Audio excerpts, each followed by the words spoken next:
ನಮಸ್ಕಾರ ಮಿತ್ರರೇ. ನಿನ್ನೆ ಬಸಳೆ ಕೊಡುವಾದರೆ ಇವತ್ತು ನಾವು ಆ ಬಸಳೆಯಲ್ಲಿ ಒಳ್ಳೆಯ ಸೊಪ್ಪುಗಳನ್ನು, ಒಂದೇ ಹದದ ಸೊಪ್ಪುಗಳನ್ನು ತೆಗೆದಿಟ್ಟುಕೊಂಡು ಆ ಸೊಪ್ಪಿನಲ್ಲಿ ಒಂದು ಬೋಂಡವನ್ನು ಮಾಡಲಿದ್ದೇವೆ. ಹಾಗಾದರೆ ಆ ಬಸಳೆ ಸೊಪ್ಪಿನ ಬೋಂಡ ಹೇಗೆ ಮಾಡುವುದು, ಏನೆಲ್ಲ ಸಾಮಗ್ರಿಗಳು ಬೇಕು ಎಂದು ನೋಡೋಣ ಅಲ್ಲವೇ ಮಿತ್ರರೇ. ಮಲ್ಬಾರ್ ಸ್ಪಿನಾಚ್, ಅದರ ಎಲೆಯಿಂದ ಮಾಡುವಂತಹ ಬೋಂಡ, ಅದಕ್ಕೆ ಬೇಕಾಗುವ ಸಾಮಗ್ರಿಗಳು ಇಲ್ಲಿ ನೋಡಿ. ಇಲ್ಲಿ ನಾನು ಎಲೆಗಳನ್ನು, ಈ ಸ್ಪಿನಾಚ್ ಅಂದರೆ ಬಸಳೆಯ ಎಲೆಗಳನ್ನು, ಬಸಳೆಯ ಎಲೆಯ ಬೋಂಡ ಇದು, ಎಲೆಗಳನ್ನು ಚೆನ್ನಾಗಿ ತೊಳೆದು ಇಟ್ಟುಕೊಂಡಿದ್ದೇನೆ. ಒಂದು ದೊಡ್ಡ ಬಟಾಟೆಯನ್ನು ಬೇಯಿಸಿ ಇಟ್ಟುಕೊಂಡಿದ್ದೇನೆ. ಸ್ವಲ್ಪ ಜಿಂಜರ್ ಗಾರ್ಲಿಕ್ ಪೇಸ್ಟ್, ಕೊತ್ತಂಬರಿ ಸೊಪ್ಪು, ಜೀರಿಗೆ ಒಂದು ಅರ್ಧ ಚಮಚದಷ್ಟು, ಸ್ವಲ್ಪ ಹಿಂಗು ಬೇಕು, ಮತ್ತೊಂದು 100 ಗ್ರಾಮ್ಸ್ನಷ್ಟು ಕಡಲೆ ಹುಡಿ, 1.5 ಚಮಚದಷ್ಟು ಅಕ್ಕಿ ಹುಡಿ, ಮತ್ತು ಒಂದು ಅರ್ಧ ಚಮಚದಷ್ಟು ಮೆಣಸಿನ ಹುಡಿ, ಮತ್ತು ಕೊತ್ತಂಬರಿ ಸೊಪ್ಪು. ಹಾಗಾದರೆ ಈ ಬಸಳೆ ಸೊಪ್ಪಿನ ಬೋಂಡ ಹೇಗೆ ಮಾಡುವುದು ಎಂದು ನೋಡೋಣ ಅಲ್ಲವೇ ವೀಕ್ಷಕರೇ. ಮೊದಲಿಗೆ ನೋಡಿ, ಈ ಪೊಟ್ಯಾಟೊವನ್ನು, ಅದರ ಸಿಪ್ಪೆ, ಸ್ವಲ್ಪ ಬೇಯಿಸಿದ ಪೊಟ್ಯಾಟೊ ಸಿಪ್ಪೆಯನ್ನು ತೆಗೆದು, ನಾನು ಒಂದು ದೊಡ್ಡ ಬಟಾಟೆಯನ್ನು ಬೇಯಿಸಿಟ್ಟುಕೊಂಡಿದ್ದೇನೆ.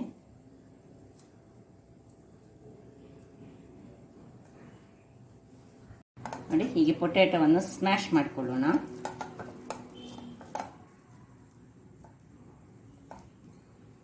ಸರಿ ಸ್ಮ್ಯಾಶ್ ಆಗಬೇಕು. ಅದಕ್ಕೆ ಸ್ವಲ್ಪ ಉಪ್ಪನ್ನು ಹಾಕೊಳ್ಳೋಣ. ನಾನು ಬೇಯಿಸುವಾಗಲೇ ಚೂರು ಉಪ್ಪು ಹಾಕ್ಕೊಂಡು ಕಟ್ ಮಾಡಿ ಬೇಯಿಸಿಕೊಂಡಿದ್ದೇನೆ. ಮತ್ತು ಈ 1/4 ಚಮಚದಷ್ಟು ಜೀರಿಗೆ, ಸ್ವಲ್ಪ ಹಿಂಗು, ಮತ್ತು ಕೊತ್ತಂಬರಿ ಸೊಪ್ಪು, ಒಂದು ಅರ್ಧ ಚಮಚದಷ್ಟು ಮೆಣಸಿನ ಹುಡಿ ಎಲ್ಲ ಹಾಕ್ಕೊಂಡು, ಮತ್ತು ಈ ಜಿಂಜರ್ ಗಾರ್ಲಿಕ್ ಪೇಸ್ಟ್ ನಾನು ಅರ್ಧ ಚಮಚದಷ್ಟು ತೆಗೆದುಕೊಂಡಿದ್ದೇನೆ. ಹೆಚ್ಚು ಹಾಕಲಿಲ್ಲ, ಯಾಕೆಂದರೆ ಸ್ವಲ್ಪ ಸ್ಮೆಲ್ ಹೆಚ್ಚು ಬರ್ತದೆ ಜಿಂಜರ್ ಗಾರ್ಲಿಕ್ಕಿದು. ಸೊ ಅದನ್ನು ಚೆನ್ನಾಗಿ ಕಿವುಚಿಕೊಂಡು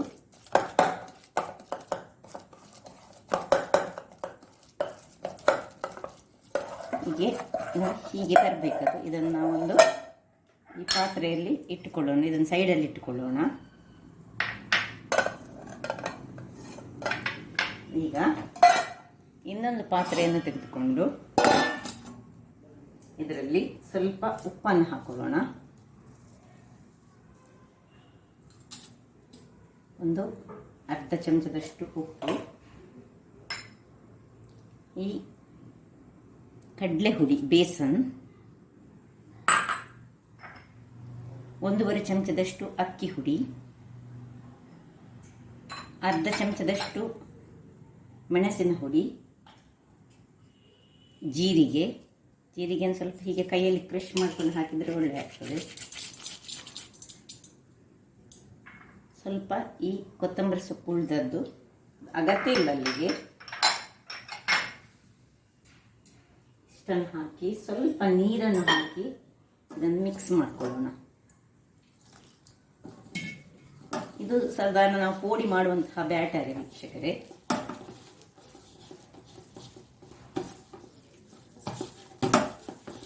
ಸ್ವಲ್ಪ ನೀರಾಗಬೇಕು, ದಪ್ಪ ಆಗಲಿಕ್ಕಿಲ್ಲ.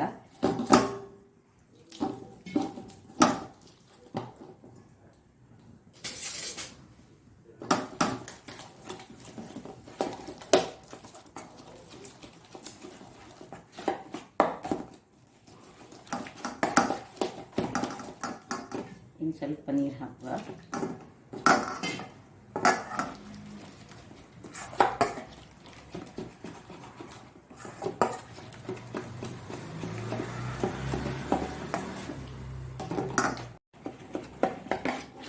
ನೋಡಿ, ಇದೀಗ ಇದರ ಬ್ಯಾಟರ್ ರೆಡಿ ಆಯಿತು.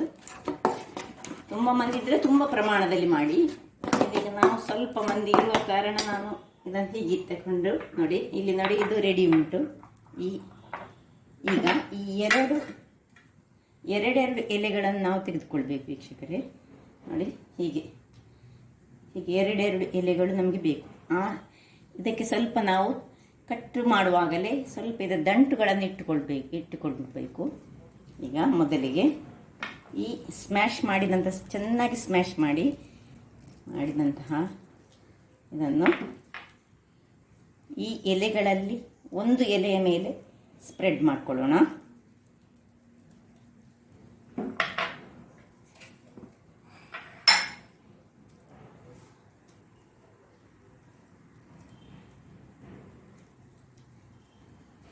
ಹೀಗೆ ಇನ್ನೊಂದು ಎಲೆಯನ್ನು ನೋಡಿ, ಈ ದಂಟಿನ ಎಲೆಯನ್ನು ಇನ್ನೊಂದನ್ನು ನೋಡಿ ಹೀಗೆ ಮಗುಚಿ ಇಟ್ಟುಕೊಂಡು ಇದಕ್ಕೆ ಪ್ರೆಸ್ ಮಾಡಿಕೊಳ್ಳೋಣ. ಈಗ ಈ ದಂಟನ್ನು ಇದರ ಒಳಗೆ ನಾವು ಪ್ರೆಸ್ ಮಾಡಿಕೊಳ್ಳೋದು. ಹೀಗೆ ಒಂದು ದಂಟನ್ನು ಇನ್ನೊಂದು ಇದರ ಒಳಗೆ ಪ್ರೆಸ್ ಮಾಡಿಕೊಂಡು ನೋಡಿ ಹೀಗೆ ಮಾಡಿಟ್ಟು ನಾವು ಇದರಲ್ಲಿ ಇಟ್ಕೊಳ್ಳೋಣ. ಇದರಲ್ಲಿ ಇರಲಿ. ಹಾಗೆ 2-3 ಮಾಡಿ ನಾನು ಇಟ್ಟುಕೊಳ್ತೇನೆ ಮೊದಲಿಗೆ. ನೋಡಿ ಒಂದು ಹೀಗೆ, ಇನ್ನೊಮ್ಮೆ ನೋಡಿ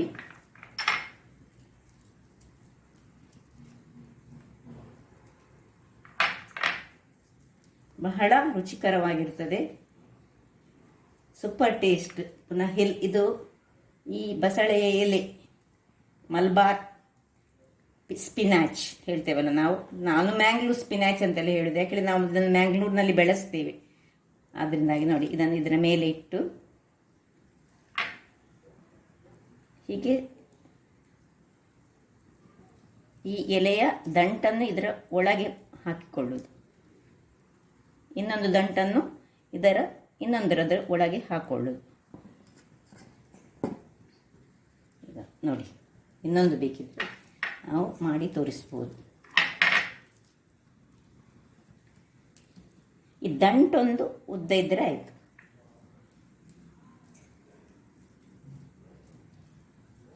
ಇದು ಸ್ವಲ್ಪ ನಾವು ಈ ಕೆಸುವಿನ ಎಲೆಯಿಂದ ಮಾಡ್ತೇವೆ ನೋಡಿ, ಹೀಗೆ ಹರಡಿಕೊಂಡು ಆ ಟೈಪಿನಲ್ಲಿ ಇದೊಂದು ನಾನೇ ಒಂದು ಮಾಡಿಕೊಂಡದ್ದು, ನೋಡುವ ಹೇಗೆ ಆಗ್ತದೆ ಅಂತ. ದೊಡ್ಡ ಕಟ್ಟು ಬಸಳೆ ಮನೆ ತಂದಾಗ ಇದನ್ನು ಹೇಗೆ ಮಾಡುವುದು ಅದು ತುಂಬ ಆಯಿತು. ಆಗ ಇಂಥ ಒಂದು ಇದನ್ನು ನಾನಾಗಿ ಒಂದು ಮಾಡಿಕೊಂಡೆ ನೋಡಿ.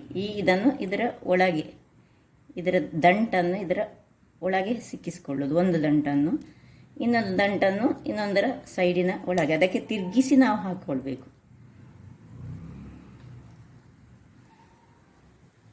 ಇದು ವೀಳೆಯ ಎಲೆಯ ಹಾಗೆ ಆಗ್ತದೆ. ಈಗ ನೋಡಿ ಇದನ್ನು ಇದರಲ್ಲಿಟ್ಟು ಇಲ್ಲಿ ನಾನು ಎಣ್ಣೆ ಬಿಸಿ ಆಗಲಿಕ್ಕೆ ಇಟ್ಟಿದ್ದೇನೆ. ಎಣ್ಣೆ ಒಂದು ಒಳ್ಳೆ ಕಾಯಿಲಿ, ಆಮೇಲೆ ನಾವು ನೋಡೋಣ. ನೋಡಿ ವೀಕ್ಷಕರೇ, ಇಲ್ಲಿ ನೋಡಿ ಇದೀಗ ಇದನ್ನೀಗ ಇದರಲ್ಲಿ ಅದ್ದಿಕೊಂಡು ಚೆನ್ನಾಗಿ ಅದ್ದಬೇಕು ನೋಡಿ. ಹೀಗೆ ಕವರ್ ಆಗಬೇಕಿದು. ಇದು ಬೋಂಡ ಅಲ್ಲ, ಯಾವುದ್ರದ್ದು ಸ್ಪಿನಾಚ್, ಇದು ಬೋಂಡ, ಮ್ಯಾಂಗ್ಳೂರ್ ಸ್ಪಿನಾಚ್ ಅಥವಾ ಮಲ್ಬಾರ್ ಸ್ಪಿನಾಚ್. ಒಳ್ಳೆ ಕವರ್ ಆಗಿ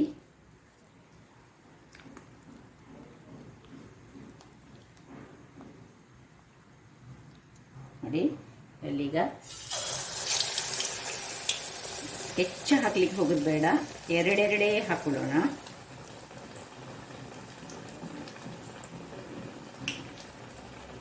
ಇದು ಬಾಣಲೆ, ನಿಮ್ಮದು ಎಣ್ಣೆಯ ಬಾಣಲೆ ತುಂಬ ದೊಡ್ಡದಿದ್ದರೆ ಹೆಚ್ಚು ಹಾಕ್ಕೊಳ್ಬೋದು.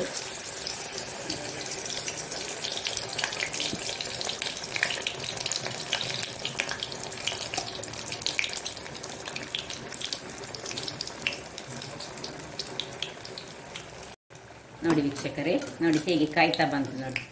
ನೋಡಿ ಪರಿಮಳ ಒಂದು ಬರ್ತದೆ, ಆ ಬಟಾಟೆ ಅದರೊಟ್ಟಿಗೆ ಸೇರುವಾಗ ಇದೊಂದು ನಮ್ಮನೆ ಓಡಿ ಅಂತ ಸಹ ಹೇಳ್ಬೋದು, ಸಮೋಸದ ರೀತಿಯಲ್ಲಿ ಸಹ ಬರ್ತದೆ, ಬಹಳ ಚೆನ್ನಾಗಿರ್ತದೆ. ಇದೊಂದು ನಾನೇ ಒಂದು ಮಾಡಿದಂತಹ ನನ್ನದೇ ಒಂದು ಡಿಶ್ ಅಂತ ಹೇಳ್ಬೋದು. ಬಹಳ ಚೆನ್ನಾಗಿರ್ತದೆ. ಸ್ವಲ್ಪ ಉರಿ ಸುರಿಗೆ ದೊಡ್ಡದಿರಬೇಕು. ಮತ್ತು ಈಗ ನೋಡಿ ಇಷ್ಟು ಕಾಯುವಾಗ ಸ್ವಲ್ಪ ಉರಿಯನ್ನು ಸ್ವಲ್ಪ ಸಣ್ಣದು ಮಾಡಿಕೊಳ್ಳೋಣ. ನೋಡಿ ಏನು ಬಿಟ್ಟುಕೊಂಡು ಬರೋದು ಸಹ ಇಲ್ಲ ನೋಡಿ. ಒಳಗಿನ ಬಟಾಟೆ ಒಳ್ಳೆ ಕಾದಿದೆ, ಇದು ಬೆಂದಿದೆ. ಈಗ ಇದು ಕಾಯುವುದು ಮಾತ್ರ ಬಾಕಿ.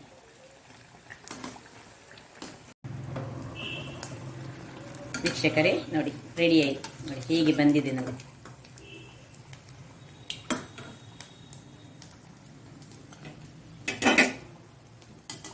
ಒಳ್ಳೆ ಸಮೋಸದ ಥರದಲ್ಲಿ ಬಂದಿದೆ. ಈಗ ಇನ್ನು ಉಳಿದದನ್ನು ಮಾಡೋಣ.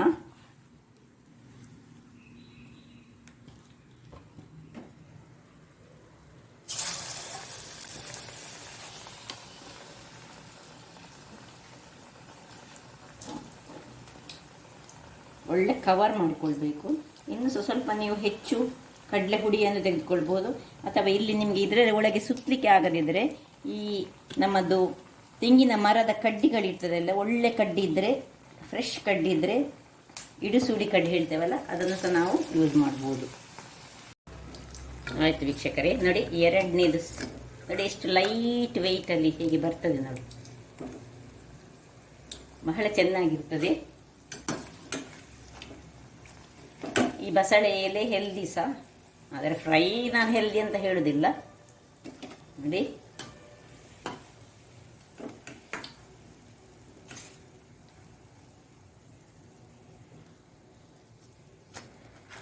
ಸೊ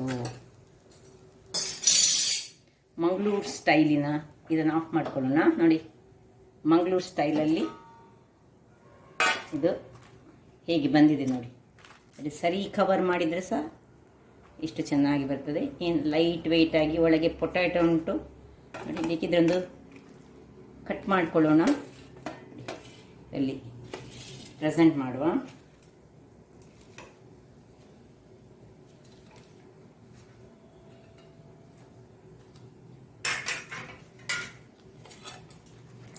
ಒಂದನ್ನು ಸ್ವಲ್ಪ ಬಿಸಿಯಾಗಿದೆ, ಒಂದು ಕಟ್ ಮಾಡಿಕೊಂಡು ತೋರಿಸ್ತೇನೆ ನಿಮಗೆ ನಾನು.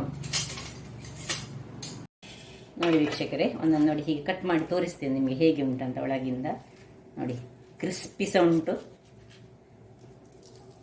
ನೋಡಿ, ಹೇಗೆ ಬಂದಿದೆ ನೋಡಿ. ಪರಿಮಳ ಸಹ ಉಂಟು, ಒಳ್ಳೆ ಪರಿಮಳ ಬರ್ತಾ ಉಂಟು.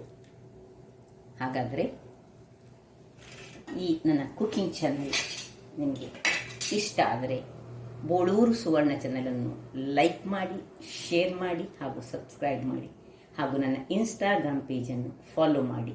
ಧನ್ಯವಾದಗಳು.